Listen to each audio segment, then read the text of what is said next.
Good evening, students. Good evening, friends. Good evening, everyone. This is Dr. Anurag Singh. I welcome you on board to the present session on our YouTube channel IAS Toppers Mantra. तो IAS Toppers Mantra के इस session में जिसमें हम focus करने वाले हैं कल के प्रीलिम्स एग्जाम में कौन सी स्ट्रेटजीज रखी जाएं, इस सेशन में आप सभी लोगों का स्पेशल स्वागत. And keep in mind this 20 to 25 minute session is going to yield dividends for you in the examination tomorrow on 4th of October, that is UPSC Prelims 2020. तो बहुत ध्यान से ये 15 पॉइंट स्ट्रेटजी सुनकर जाइएगा, ये वीडियो आपको बहुत फायदा देगा. चलिए शुरू करते हैं आज का सेशन और देखते हैं कौन सी स्ट्रेटजीज रखी जाएं जिससे कि हम बाकी लोगों से आगे बढ़ सके और प्रीलिम्स क्वालिफाई कर सके easily with ease. Let us see. तो स्टूडेंट्स, सबसे पहला पॉइंट तो मैं बता दूं आपको that everyone is on the same level ground जहां तक प्रिपरेशन की बात है. और यूपीएससी की प्रिपरेशन में मैं हमेशा कहता हूं स्टूडेंट्स को that UPSC preparation is not only about books and test series, it's also about the mental composure in the exam hall. Mental composure, क्योंकि मैक्सिमम स्टूडेंट्स बहुत वेल प्रिपेयर्ड होते हैं फिर भी दे get disqualified in the UPSC prelims only because they have committed some silly mistakes. Silly mistakes इतने ज्यादा वो commit करते हैं. देखिए, एक होता है silly mistakes तो commit होंगे ही होंगे. By default we are human beings, we are going to do some mistakes. लेकिन अगर ये silly mistakes 3 से 5 सवाल तक सीमित रहे तब तो ठीक है. अगर 5 सवाल से ऊपर silly mistakes हो रहे हैं then you are losing upon your chances to qualify this examination, my dear students. तो चलिए यही सिली मिस्टेक्स कैसे अवॉइड किए जाए और कौन से 15 पॉइंट्स रखे जाए माइंड में एग्जामिनेशन हॉल में जिससे कि हम आगे बढ़ सके. सबसे पहला पॉइंट बहुत सिंपल पॉइंट है लेकिन बहुत क्रूशियल है. ओएमआर शीट पे डेटा जितना फिलअप करना हो उसको पहले ही फिलअप कर दीजिए जब बोला जा रहा है. इनफैक्ट क्वेश्चन पेपर ओपन करने के पहले डेटा फिलअप हो जाना चाहिए ओएमआर शीट पे. आपका रोल नंबर हो या आपका क्या कहते हैं डेट ऑफ द एग्जामिनेशन हो, जो भी डेटा है वो आप पुट इन कर दीजिए. Because you once you see the question paper you are bound to forget whatever data you have filled up in the OMR sheet. तो मैं बोलूंगा कि पहले ये काम कर लीजिए ताकि इस चीज से मीन्स गो स्टेप वाइज, इस चीज से आपको छुट्टी मिल जाए. ठीक है. Second point, when you get the question paper first of all please make sure to see if there are missing, if there are some pages missing or if there are some pages stuck in the question paper. अक्सर मैंने students को देखा है कि वो घर पे आते हैं तब वो देखते हैं कुछ मिस्टेक हो गई है, जल्दबाजी में 2 पन्ने अलग नहीं हो सके और वहीं पे मिस्टेक हो गया और शायद 2 या 3 क्वेश्चंस उसमें ऐसे थे जो डूएबल थे. Such is the case. इसीलिए पहले ही क्वेश्चन पेपर 5 मिनट लगेगा but do it, it's going to yield dividends. और क्वेश्चन पेपर जैसे आप ओपन कर रहे हैं first go through the pages also. हर पेज पे कहीं ना कहीं नजर तो जाएगी आपकी, एक क्वेश्चन पे या 2 क्वेश्चन पे देख लीजिए कौन से टॉपिक के क्वेश्चन कहां पे. एक ओवरव्यू ले लीजिए. For example page number 1 to 4 में मान लीजिए पॉलिटी के क्वेश्चंस पूछे गए हैं. पेज नंबर 5 to 12 में एनवायरमेंट क्वेश्चंस पूछे गए हैं. देखा गया कि यूपीएससी 1 लॉट में सवाल पूछ रही है आजकल.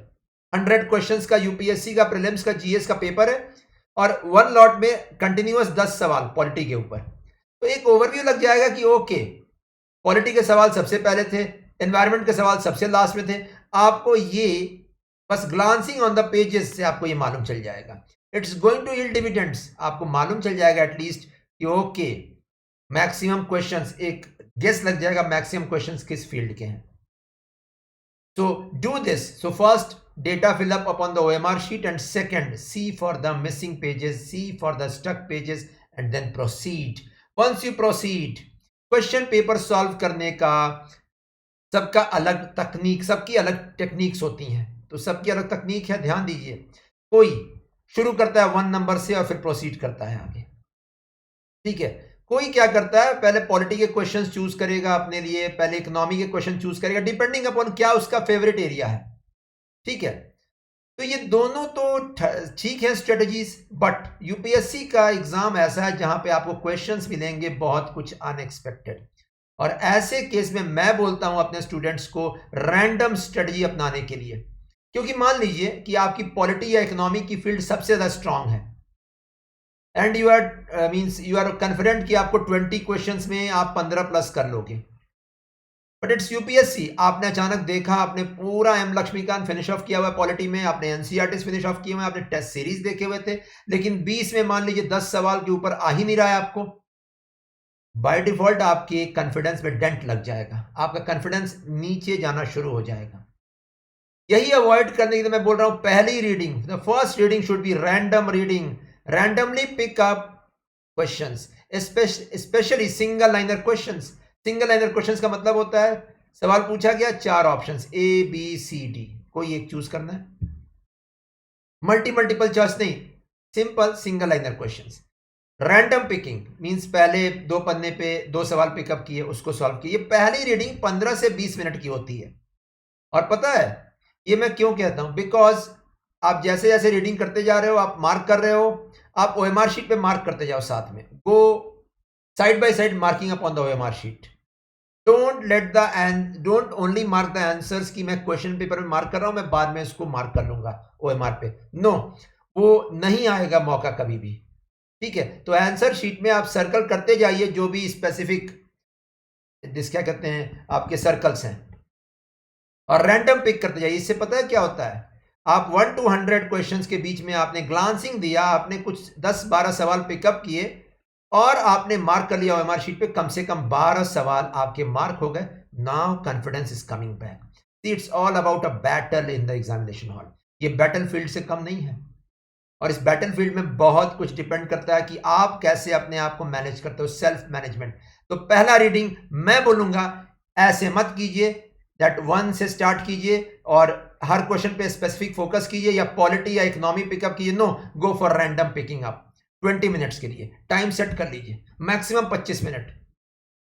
Now second reading, take the second reading now, picking out statement based questions, that is multiple choice questions and solving them, pondering over them in detail। ponder कीजिए, सोचिए, बैठिए वहां पे, मींस हर सवाल के ऊपर जो भी आपको थॉट प्रोसेस आ रहा है आप चेक कीजिए, रिलेट कीजिए, कहां पढ़ा था आपने, जितना टाइम लगाना लगाइए। 40 to 50 मिनट्स का ये टाइम इसमें लगाइए आप, 40 से 50 मिनट। लेकिन एक चीज याद रखिएगा, इस जनरल स्टडीज के पेपर में, जीएस के पेपर में, अगर कोई सवाल आपको कंसेप्चुअल लग रहा है, कंसेप्चुअल का मतलब वो होता है जो बुक से नहीं आया हो, बुक से बाहर से आया हो, यानी आपकी अंडरस्टैंडिंग पे बेस्ड हो। एग्जाम्पल, कुछ सवाल आए थे पॉलिटी में और इकोनॉमी में लास्ट कपल ऑफ ईयर्स में। For example, what is the relation between rights and duties, सवाल ये आ सकता है। What do you mean by liberty, सवाल ये आया हुआ है। ऐसे सवाल का आंसर बुक में नहीं है, और इसीलिए सेकेंड रीडिंग में इनको पिकअप नहीं करना है।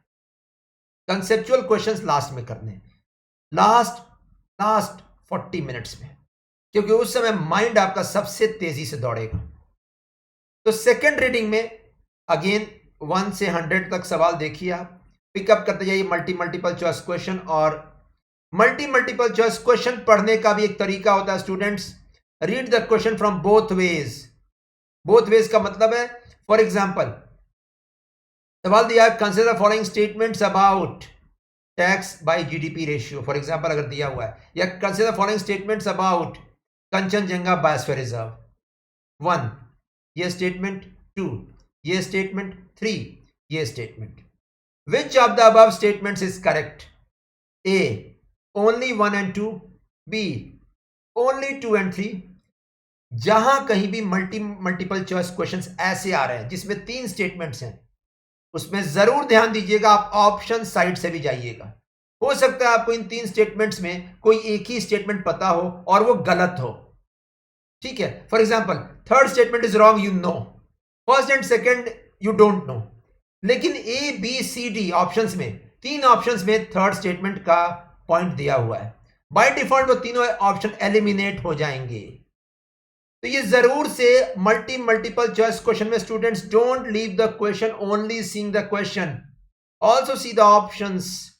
इसलिए मैं बोलता हूं read the question from both the ways, don't miss to read it from the option side as well to eliminate the incorrect options. मैं इसको एलिमिनेशन टेक्निक का नाम देता हूं। आप पूछिएगा सर कितने सवाल आते हैं हर साल ऐसे? 10 क्वेश्चंस लगभग। 10 सवाल का मतलब 20 नंबर।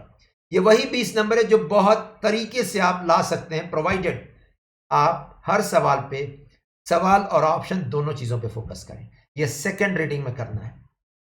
तो पहला reading random single liner, second reading multiple choice, random reading ही, ठीक है, कहीं से भी सवाल उठाए आप कर रहे हैं, ठीक है। एंड रिजल्ट यही है कि आपको ट्राई करना है कि 45 to 50 क्वेश्चंस अटेम्प्ट हो जाएं सेकंड रीडिंग के एंड में, दोनों रीडिंग्स कंबाइन करके, ठीक है। Now comes the third reading. Third reading go for section wise. Okay, polity के उठाइए सवाल कि आपने अभी तक 10 में कितने किए, 10 सवाल आए हैं, आपने किए हैं कितने, मान लीजिए 4 किए हैं आपने, 6 बाकी हैं। 6 में देखिए कौन से कंसेप्चुअल क्वेश्चन है।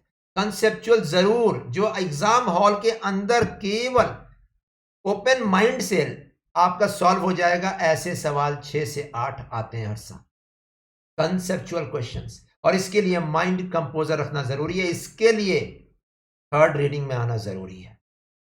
First 2 readings the mind is very, you can see it's not composed, बहुत दिक्कत होती है उस समय, बहुत ही आप एंटर किए हैं, पहला 1 घंटा नर्वसनेस में जाता है, you gather confidence in the last 1 hour, ठीक है। उसी में कंसेप्चुअल क्वेश्चंस हैंडल करने हैं। एग्जाम्पल वही राइट्स एंड ड्यूटीज या लिबर्टी का मीनिंग आपसे पूछा गया है, ठीक है, ठीक है। तो ये स्पेसिफिकली पॉलिटी और इकोनॉमी में कंसेप्चुअल क्वेश्चंस आएंगे, आपको टैकल करना है स्टूडेंट्स, और 6 से 8 आएंगे, इतना याद रखिएगा, ठीक है। तो थर्ड रीडिंग में जो भी आपके स्ट्रॉन्ग एरियाज हैं, strong areas, polity strong area है, ओके, इकोनॉमी स्ट्रॉन्ग एरिया है, एनवायरमेंट स्ट्रॉन्ग एरिया है, या हिस्ट्री स्ट्रॉन्ग एरिया है, जितने सवाल आए हैं ट्राई कीजिए कि उन एरियाज में जो आपके स्ट्रॉन्ग एरियाज हैं, you go towards attempting at least 90 to 95% questions in that area. Yes, जिस एरिया में विश्वास है, आपका कंसेप्ट बिल्डअप है, केवल किताब नहीं रटे हैं आप, आपने पढ़ा है, समझा है, कंसेप्चुअल क्लैरिटी है, go for attempting 95 to 100% questions. In any case students, ये थर्ड रीडिंग में 30 to 40 मिनट्स लगेंगे, ठीक है। अंतिम के 10 मिनट रखिएगा, ठीक है, क्योंकि अंतिम के 10 मिनट में हो सकता है 1-2 सवाल ऐसे हिट कर जाएं। 10 मिनट्स मैं अपने समय में एग्जाम हॉल में रखता था लास्ट में, जस्ट टू एंश्योर कि कोई ऐसे 2-3 सवाल हिट कर जाएं जो टफ लग रहे हैं, लेकिन लास्ट 15 मिनट में जो माइंड रन करता है उसमें वो सॉल्व कर देगा। So keep such 3 or 4 thought-based questions at the last. Number of attempts in any case should not fall below 75. 75 questions तो अटेम्प्ट करने ही हैं, क्योंकि एरर्स रहेंगे।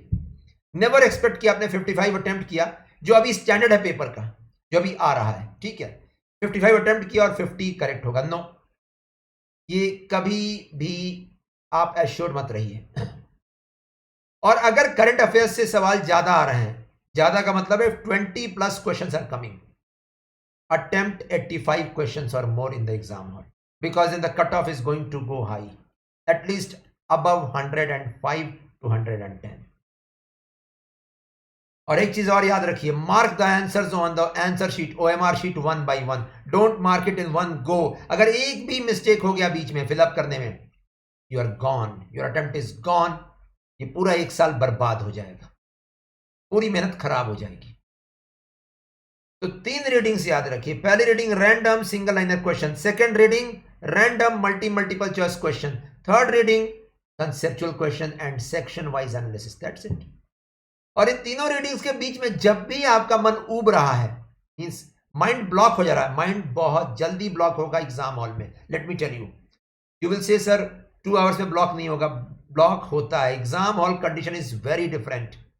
जब भी ब्लॉक होगा, go for revising glancing the OMR sheet कि क्या सही मार्क किया या नहीं आपने, ठीक है, ये जरूर से करिएगा। मींस क्वेश्चन पेपर पे आपने मार्क किया था पेंसिल से, क्या OMR पे वही मार्क किया आपने कि नहीं, इससे क्या होगा, रिवाइज भी हो जाएगा कि सही आंसर्स मार्क्ड है कि नहीं, एक एक्यूरेसी भी आ जाएगी, एंड योर माइंड जो ब्लॉक हो गया है सवाल पढ़ते पढ़ते वो लिबरेट हो जाएगा। एवरी 15 मिनट्स आप 2 मिनट का ये गैप लीजिए, 1 मिनट भी वेस्ट नहीं करना है, या तो सवाल सॉल्व कर रहे हैं या OMR शीट देख रहे हैं और देख रहे हैं कुछ गलत तो फिलअप नहीं हुआ है। ऑल्सो रोल नंबर देख लीजिए दोबारा बीच में, कभी सही रहेगा बिल्कुल। So mark the answers on the answer sheet one by one, not in one go. Very, very important. I have seen many students getting disqualified because of this mistake. Next, CSAT में इतना याद रखिएगा, pencil से comprehension और उसके options जरूर से mark करते जाइएगा, क्योंकि पता है हमारा कंसंट्रेशन, कहा गया है ना, हमारा कंसंट्रेशन बिना पेंसिल के इट्स नॉट इवन 90% कंसंट्रेशन तो अनअचीवेबल है, लेकिन पेंसिल के बिना 50% के नीचे हमारा कंसंट्रेशन चला जाता है। अब आप बोलोगे सर ये कॉम्प्रिहेंशन में 50% के नीचे कंसंट्रेशन जाता है, तो क्यों जरूरत है यहाँ pencil? Because answer reading and comprehension part जो सी सेट में, उसके आंसर्स आपके पैसेज में ही हैं जो वहां दिया हुआ है। बहुत ऑब्जेक्टिव तरीके से सवाल पूछे जाते हैं। I have already explain in the earlier videos. Only word, extreme words जो भी हैं, ओनली, ऑल, एवरी, नन, ये सब मार्क करते जाइए पेंसिल से अलग, क्योंकि ये गलत शब्द हैं ऑप्शंस में। तो सीसेट ही नहीं, मैं तो बोलूंगा जीएस के पेपर में भी ऐसे वर्ड्स पे ध्यान दीजिए और पेंसिल से मार्क करते जाइए। एक्सट्रीम वर्ड्स का गेम मैं बता दूं आपको, एक्सट्रीम वर्ड्स लगभग आपको 10 सवाल आगे कर देगा रीडिंग एंड कॉम्प्रिहेंशन में, लेट मी टेल यू, और कम से कम 5 सवाल आगे करेगा आपको जीएस के पेपर में। एक्सट्रीम वर्ड्स, मैं तो बोलता हूं लास्ट 2 साल के एक्सट्रीम वर्ड्स मार्क कर लीजिए, लिख लीजिए कहीं पे अभी आज, ताकि ये शब्द अगर कल आएंगे एग्जाम हॉल में तो आपको इजी पड़ेगा कैच करने में। All is extreme word. Extreme word का मतलब होता है जनरलाइजेशन, ऑल, एवरी, नन, ऐसे आंसर्स बिल्कुल रॉन्ग होते हैं मल्टीपल चॉइस आंसर्स में, ठीक है। नेक्स्ट, अगर पेपर टफ है तो don't lose your mental composer. Remember that if you have worked hard the paper is tough for everyone, in that case the cutoff will fall. In fact, become happy if the paper is tough, because many people will lose the mental composure and they will go out of the process. You should have your mental composure, means अपना जो potential है उसको 2 घंटे के उस अंतराल में होने मत दीजिए, all because of loss of confidence. You can do it, you have to do it. आपने इतनी मेहनत करी है, आप कर सकते हैं, ये एग्जाम क्वालिफाई कर सकते हैं, और आपको करना है एट एनी कॉस्ट। ये माइंड में फीड करते रहिए, आज से ही फीड करते रहिए माइंड में, आपको क्वालिफाई करना at any cost, at any cost and at any cost. Remember, UPSC prelim success depends 50% on mental composure in the exam hall. Yes, let me tell you, मैं आपको जीएस के paper में 20 to 30 marks केवल मैं दिखा सकता हूं कि कैसे आप लूज कर सकते हैं अगर आपने मेंटल कंपोजर ठीक नहीं रखा तो। बस इसलिए कि आप सिली मिस्टेक्स कर दोगे और एलिमिनेशन वाले सवाल आप नहीं सही कर पाओगे, you lose 30 marks. Same thing will happen in CSAT if you lose your mental composure. In short, it's a battlefield. UPSC का एग्जामिनेशन हॉल आपके लिए बैटलफील्ड से कम नहीं है। यूपीएससी को केवल वही लड़के नहीं चाहिए जो हार्ड वर्क करके वहां पे बैठ रहे हैं, उन्हें वो भी चाहिए जो फेस कर सके एनी सर्कमस्टेंस, जो अडेप्ट करें। सर्वाइवल ऑफ द फिटेस्ट, इतना याद रखिएगा, fittest in any circumstance, B it a easy paper, B it a tough paper students. And मैंने कहा ना, revise the OMR sheet in between two see how many questions you have attempted, इतना याद रखिएगा। तो यही थे ट्रिक्स मेरी तरफ से, जरूर से ये वीडियो देख कर जाइएगा। And don't forget to revise the expected areas जो मैंने ऑलरेडी पोस्ट किए हैं वीडियोस। इतना याद रखिएगा, ये एग्जाम आप आराम से जीत सकते हैं। अपने ऊपर विश्वास रखिए, फेथ रखिए। सीसैट का पेपर केवल विश्वास और बिलीफ और फेथ से ही क्वालिफाई होगा। और सीसैट में मैं इतना बता दूं आपको दैट अगर एक फील्ड के सवाल लगातार कीजिएगा, डेटा इंटरप्रिटेशन के या मेंटल एबिलिटी के या रीडिंग एंड कॉम्प्रिहेंशन के एक साथ कीजिएगा, आपका माइंड ब्लॉक हो जाएगा। शिफ्ट मींस आप शिफ्ट करो क्वेश्चंस में। डीआई के 5 सवाल, 2 सवाल मेंटैब के, फिर डीआई के 5 सवाल, फिर 4 सवाल रीडिंग एंड कॉम्प्रिहेंशन के। शिफ्ट करते रहो स्टूडेंट्स, शिफ्ट करिएगा, mind will always be running like anything. तो ये मेरी तरफ से कुछ ट्रिक्स जो मेरे स्टूडेंट्स को फायदेमंद साबित होते हैं, मैंने शेयर किया यहाँ पे। Don't forget to do this and remember, GS में कंसेप्चुअल क्वेश्चंस कभी भी फर्स्ट रीडिंग में सॉल्व नहीं करना है। conceptual question should be done only in the last 1 hour in the third reading. And yes, multiple choice question जिसमें 3 statements आ रहे हैं 1 2 3, उसमें एलिमिनेशन टेक्निक से मैक्सिमम क्वेश्चन सॉल्व हो पाएंगे, इतना याद रखें। मैंने एलिमिनेशन टेक्निक पे ऑलरेडी वीडियो अपलोड किया हुआ है। So that's it students, go tomorrow 2 + 2 4 hours, you have to give your best। इतना अच्छा कंसंट्रेशन रखना जितना कि आज तक आपने कहीं नहीं रखा है। ये एग्जाम एक लीडरशिप का एग्जाम है, लीडरशिप ट्रेट्स का। एक लीडर चूज हो रहा है यहाँ पे और आपको लीडर बनना पड़ेगा। आपको बाकी लोगों से अलग दिखना पड़ेगा। आप बाकी लोगों से अलग हो ये बताना पड़ेगा यूपीएससी को, और ये तभी बताओगे आप अगर जब आप ये टेक्निक्स इस्तेमाल करोगे। Remember, hard work is essential but smart work is mandatory, very mandatory, very compulsory smart work in the exam hall. अभी तक स्मार्ट वर्क करते आए, सबसे ज्यादा स्मार्ट वर्क एग्जाम हॉल में जरूरी पड़ेगा। तो इतना मेरी तरफ से, best of luck, give your best and no one knows better than you. ये माइंडसेट लेके जाइएगा एग्जाम हॉल में, no one knows better than you. Take care students, और कल हम लोग डिस्कस करेंगे जीएस का पेपर।